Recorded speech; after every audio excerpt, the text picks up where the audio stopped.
తాకట్లో ఉన్న బంగారాన్ని విడిపించి ఆ రోజున మార్కెట్ ధర కట్టి మిగిలిన డబ్బును మీకు అందిస్తుంది కొమ్మూరి గోల్డ్.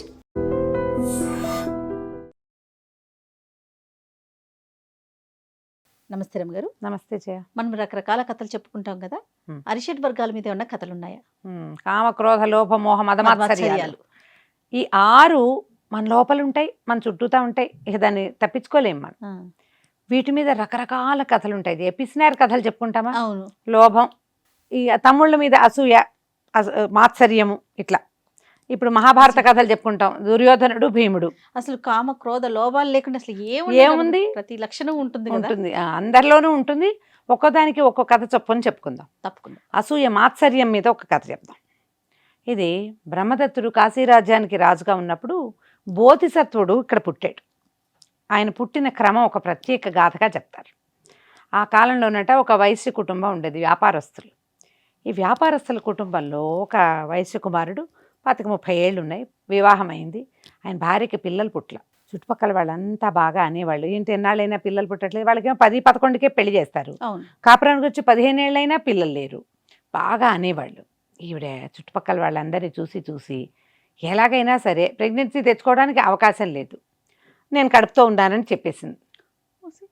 చెప్పిన తర్వాత దీన్ని నిలబెట్టుకోవటానికి మామూలుగా చూలింతలు ఏం చేస్తారు, నెల తప్పిన అమ్మాయికి వామిటింగ్ సెన్సేషన్ ఉంటుంది, పుల్లగా తినాలని ఉంటుంది. అట్లా ఒకటి చేసి క్రమంగా ఆ 3వ నెల గర్భవతి, 5వ నెల గర్భవతి, 7వ నెల గర్భవతి ఎలా ఉంటారో చిత్తరువులు చూసి జాగ్రత్తగా పొట్ట చుట్టూతా బట్టలు కట్టుకుని కడుపుతో ఉన్నట్టే సినిమా చూపించింది, యాక్ట్ చేసింది ఆవిడ. యాక్ట్ చేసి అట్లా మొత్తానికి 9 నెలలు వచ్చాక నాకు ఇక్కడ కనాలని లేదు, నేను మా పుట్టింటికి వెళ్ళిపోతాను, నన్ను పంపేసేయండి పుట్టింటికి అని చెప్పింది. చెప్పేసరికల్లా మరి ఆమె ఇప్పటిదాకా పెద్ద కోరికలు ఏం లేవు. లేక ఒక కోరిక, ఇన్నాళ్ళకి పెళ్ళైన 15-18 సంవత్సరాలకి గర్భం వచ్చింది కదా అని చక్కగా బళ్ళు గిళ్ళు కట్టించి పంపించారు. ఈమెకి మొదటి నుంచి ఒక దాదికం చెలికత్తె ఒక ఆమె ఉంది తోడు. సరే వెళ్ళారు. చెలికత్తె ఈవిడ బండిలోనే ఉంది. మధ్యదారిలో ఒక అడవి మార్గంలో కాసేపు రెస్ట్ తీసుకుందామని బళ్ళు ఆపారు. ఈవిడ కాస్త పొట్టకి బట్టలు కట్టుకుని ఉంటుందిగా, విసగటగా ఉంది. కొంచెం బట్టలు వదులు చేసుకుందామని పక్కనున్న పొదల వైపుకి వెళ్ళింది. వెళ్తే అక్కడ ఒక బంగారపు రంగులో ఉన్న శిశువు కనపడ్డాడు. అప్పుడే పుట్టినవాడు. ఆయన శిశువుని కడగను కూడా లేదు. అంతకుముందు ఒక వర్తకుల బిడారు ఆ ప్రాంతం నుంచి వెళ్ళింది. వీళ్ళకి తెలిసింది, బిడార్లు వచ్చినప్పుడు ఈ గుడారాలు అవి వేస్తారు, నీళ్ళు ఎక్కడ ఉంటాయో వాళ్ళందరికీ తెలుసు. ఆ ప్రాంతాల వాళ్ళకి ఎవరో ఒక పేదరాలు దాసియో అక్కడ పిల్లవాడిని కనేసి వాడిని పెంచే సత్తా లేక ఎట్లాగోట్లా బిడార్లోకి వెళ్ళిపోయింది. పిల్లాడు ఇక్కడ ఉండిపోయాడు, బంగారపు రంగు. ఈ ఆవిడేం చేసింది, చటుక్కున తనకి పొట్టకి చుట్టూన్న బట్టలన్నీ ఊడదీసేసి ఆ పొదల లోపలికి విసిరేసి ఈ పిల్లాడిని ఎత్తుకుని చటుక్కుని బయటకు వచ్చింది. వచ్చి దాసి దాన్ని కేకేసి, వసే నాకు ఇక్కడ పురుడు వచ్చేసిందని చెప్పు, పిల్లవాడు భగవంతుడి ప్రసాదం దొరికాడు, చూడెట్టా ఉన్నాడు, మెరిసిపోతున్నాడు, వీడిని మనమే ఉంచుకుందాం, నాకు ఇక్కడ పురుడు వచ్చేసిందని మనం వెనక్కి వెళ్ళిపోతున్నామని ప్రకటించమంది.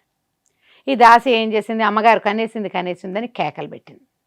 అందరూ వచ్చి చూస్తే ఏముంది, ఈవిడ పొట్టేమో ఎత్తుగా లేదు, పక్కన పిల్లవాడు ఉన్నాడు, పిల్లాడేమో అందంగా మెరిసిపోతున్నాడు. వ్యాపారస్తుడు చాలా అందమైన వాడు, ఈవిడ కొంచెం సుమారుగా ఉంటుంది. ఆయన బాగా పచ్చటైన, ఆయన నాయనమ్మ చాలా రంగు కలిగింది. నాయనమ్మ పోలికొచ్చింది, కలిసి వచ్చినాయని పిల్లాడిని ఎక్కించుకుని మళ్ళీ బండి మీద తీసుకుపోయారు వెనక్కి. నిగ్రోధ కుమారుడు అని పేరు పెట్టారు, నిగ్రోధుడు. సరిగ్గా ఈ పిల్లవాడు పుట్టినరోజునే ఆ ఊళ్ళో బాగా ఉత్సవాలు చేసుకున్నారు. వీళ్ళకి దూరపు బంధువులు ఒక వ్యాపారస్తుల ఇంట్లో ఒక పిల్లాడు పుట్టాడు. వీళ్ళకి బట్టలు కుట్టి పెట్టే ఒక దర్జీ ఇంట్లో కూడా ఒక పిల్లాడు పుట్టాడు. మొత్తం ముగ్గురు మగ పిల్లలు.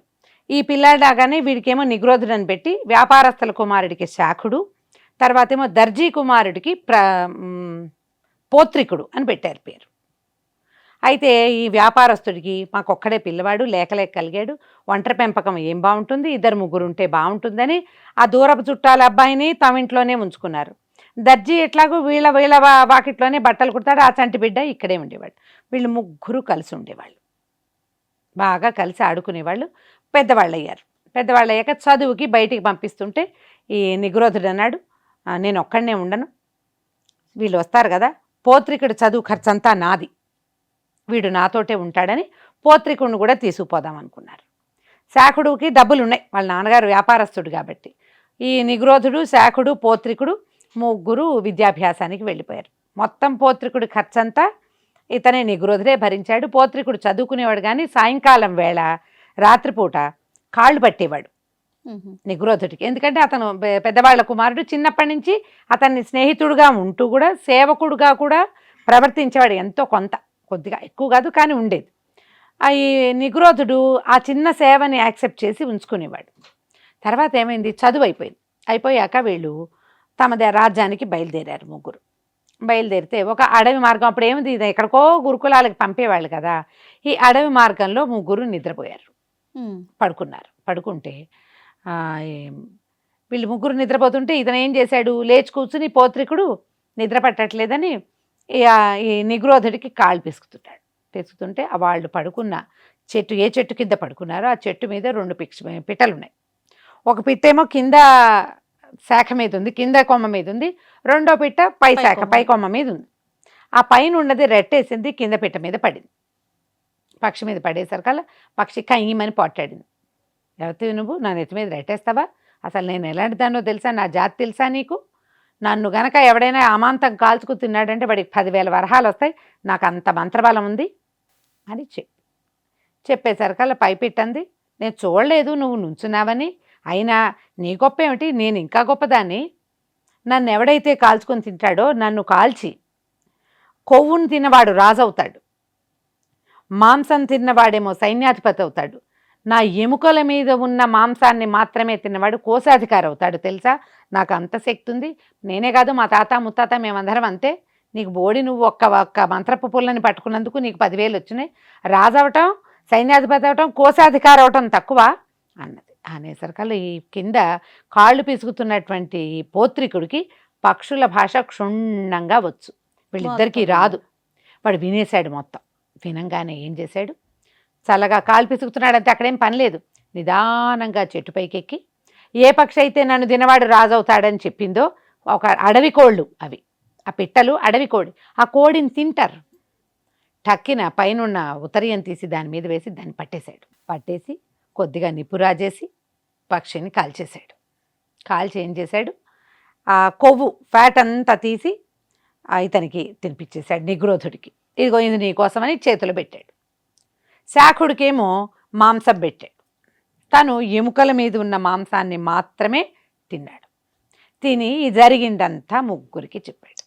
వాళ్ళ పరిస్థితులను బట్టి తినిపించాడు.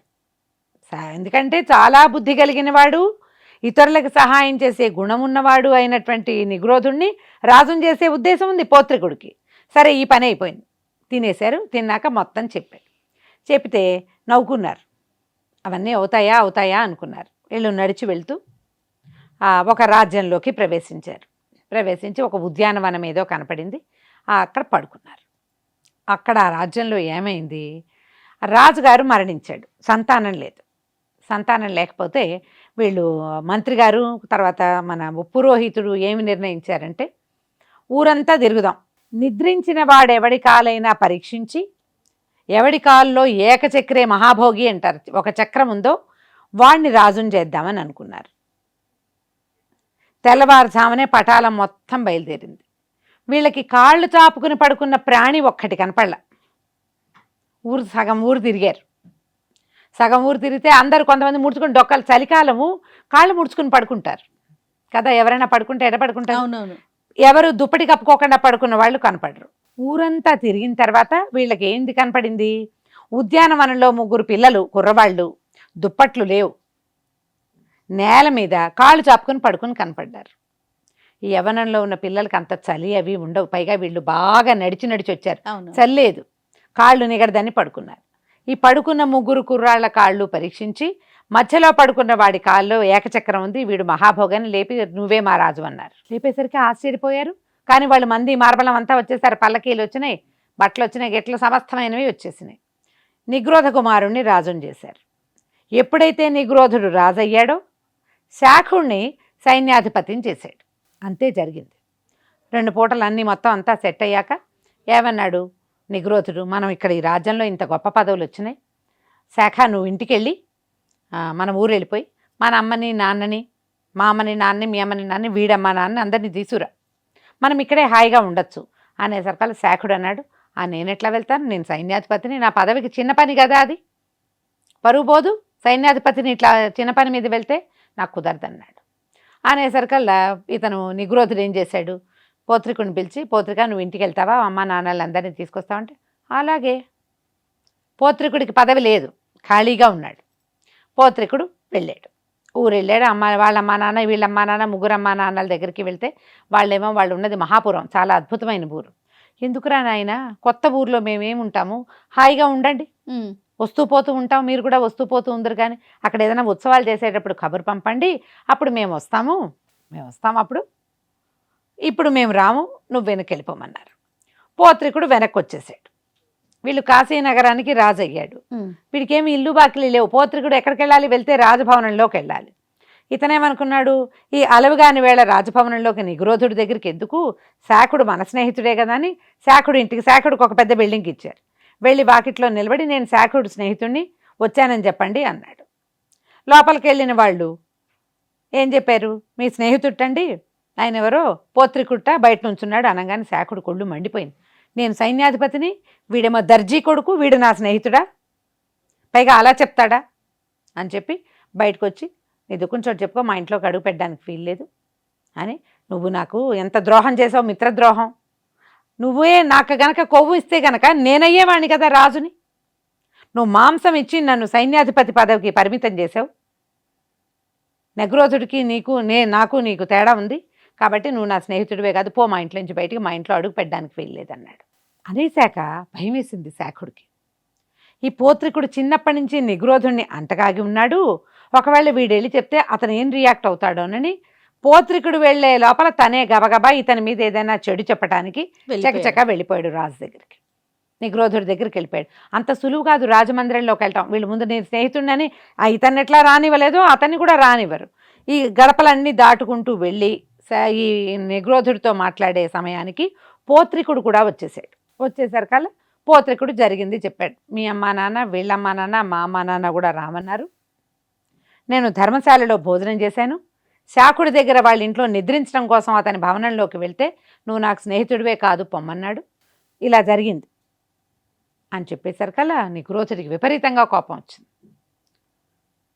నీకు స్నేహితుడివని నువ్వు సైన్యాధిపతి అవడానికి అవకాశం ఇచ్చాడు, వాడి తినలా అది, వాడికి పదవే లేదు, వాడు ఖాళీగా తిరగాల్సి వచ్చింది, ఇల్లు లేదు, వాడికి ఒక భవనం కేటాయించాల నేను, అయినా కూడా వాడు నన్ను ఒక్క మాట అడగలేదు, రాజభవనంలోకి సులువుగా వచ్చేసేవాడు, రాజుగారు పంపించారని చెప్తే వచ్చేసేవాడు, స్నేహితుడివని నిన్ను నమ్మి మీ ఇంటికి వస్తే నువ్వు ఈ పని చేసావు, నీకు సైన్యాధిపతి పీకేస్తున్నాను, నువ్వు ఉండడానికి వీల్లేదు, వెళ్ళిపోను అన్నాడు. కానీ పోత్రికుడు ఒప్పుకోలే, నువ్వు అట్లా అనద్దు, నేను ఏం ఆలోచనతో చేశాను, చిన్నతనం నుంచి కలిసి ఉన్నాం, మనం కలిసి చదువుకున్నాం, ఒక్కచోట ఒక తల్లి పిల్లల్లాగా పెరిగాం, వీడు ఒక తాత్కాలికమైన అసూయకి లోనయ్యే ఈ మాట అన్నాడు. నిగ్రోధుడు చెప్పాడు ఆ మాట, నీ అసూయే దీనికి కారణం, ఇచ్చిన సైన్యాధిపతి పదవిని ఉపయోగించుకున్నావా నువ్వు, నీ పదవికి చాలదన్నావు ఊరెళ్ళటానికి, అమ్మా నాన్నని తేవడానికి కూడా నీకు పదవి ఎక్కువైపోయింది, ఈ గుణం ఉన్నవాడు పైకి రాడు, ఇది మానుకుంటానంటేనే నువ్వు ఇక్కడ ఉంటావన్నాడు. పోత్రికుడు కాదు అట్లా అనకూడదు, మన స్నేహితులం కాబట్టి కలిసి ఉందాం, ఈసారికి శాఖుడిని క్షమించేసి అంటే ఆయన ఒప్పుకొని, అప్పటిదాకా కోశాధికారి అనే ఒక పదవి లేదట కాశీరాజ్యంలో, మొట్టమొదటిసారి రాజునైన నాకు డబ్బు కావాలన్నా, సైన్యాధిపతివైన నీకు జీతం కావాలన్నా మనకి కోశాధికారే ఇవ్వాలి, ఆ అధికారాన్ని నేను పోత్రికుడికి ఇస్తున్నాను అని చెప్పి మొట్టమొదటి కోశాధికారిగా పోత్రికుడిని నియమించాడు. శాఖుడికి గనక అసూయ రాకపోతే ఈ రెండో వాడికి ఈ పదవి వచ్చేది కాదు, రాజుగారి ఫ్రెండ్గా తిరిగేవాడు, అంతే. అసూయ వల్ల ఏమైంది, మనకు అసూయ ఉంటే పక్కవాడికి పదవి వస్తుంది, పక్కవాడికి అవకాశం వస్తుంది, అంతే. ఈర్ష్య మన అసూయ మనని పాడు చేస్తుంది. ఈ కథతోటి ఇవాళ సెషన్ ముగిద్దాం మనం. సూపర్ ఉంది రమ్మ గారు, నమస్తే. నమస్తే చే. And for more videos, please subscribe to iDream. Please subscribe to iDream. Please subscribe iDream. And please subscribe to iDream. For more videos, subscribe to iDream. please like, share and subscribe to the channel. Congratulations, iDream. Subscribe to iDream. Subscribe to iDream. So subscribe to iDream Media. iDream ki iDream team andarki huge congratulations. Please subscribe iDream Media. Please subscribe to iDream. Subscribe iDream. Please subscribe to iDream. iDream అంటే నా కళల ఛానల్ను subscribe చేసుకున్న నోరు తిరుగుతలేదు, మీరైతే గంట గుర్తు కొట్టండి. For more such videos, please subscribe to iDream. Subscribe to iDream. Please subscribe to iDream. Please subscribe iDream Media. Please do subscribe to iDream. Please subscribe to iDream Media. For best entertainment and information, please subscribe iDream. And don't forget to subscribe to iDream.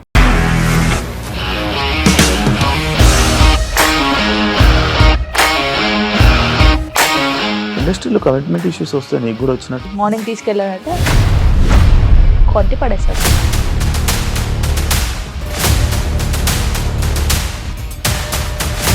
ఒక్కళ్ళు కూడా చూడలేదు ఈ cinema అని చెప్పడానికి కూడా చాలా ధైర్యం కావాలి. అది నిజం కదా, దాంట్లో ధైర్యం ఏంటి ఇది? నెక్స్ట్ డే ప్లేట్ మార్చేస్తే తప్పు కదా. As of now we are comfortable this అని నేను అనుకుంటున్నాను. రష్మిక గారిది మీది ఒకే ఊరంట కదా? నీకు కోపం వచ్చిందంటే బాగా తిట్టేత్తరా? తిట్టేద్దామండి. నిజంగా గేమ్ ని ఎలా చేంజ్ చేయగలిగారు? ఏపీఎస్ఎఫ్సి వాళ్ళకి 6 నెలల్లో నేను 6 లక్షలు కట్టా. బిజినెస్ చేయాలనుకుంటే it is as difficult as riding a tiger.